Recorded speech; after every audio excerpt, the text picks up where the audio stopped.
Medical marijuana is a budding billion-dollar business around the country and here in Missouri as well. But banks won't work with cannabis companies because of federal law.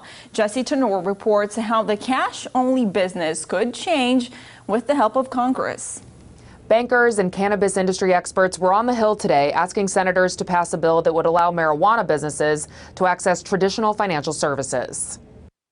It is difficult and frankly, it's dangerous. John Lord runs a marijuana company in Colorado that brings in $100 million a year, but he can't use a checking account. I had no choice but to walk into the IRS in Denver with more than $3 million in cash in order to pay federal taxes. Lord is just one of the thousands of businesses caught between states that allow marijuana sales and federal regulations that won't allow banks to work with them. The federal government has failed to respond.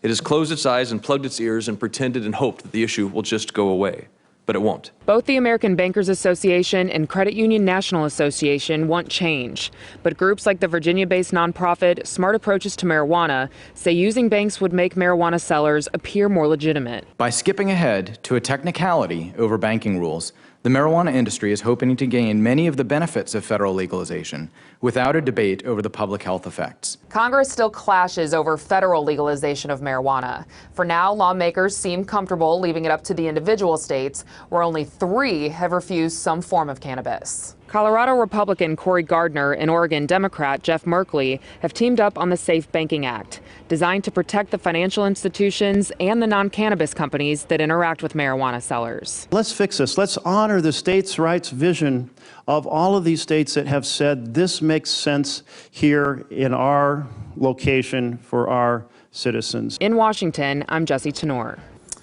Well, back here in Missouri, Senator Roy Blunt actually spoke on this issue back in March. He has concerns that cash-only businesses will lead to problems. There's almost no way that a purely cash-driven part of the economy doesn't produce trouble that you don't want to have, whether it's tax trouble you don't want to have or other trouble you don't want to have. You'll be able to keep track of them better if that's done through the banking system.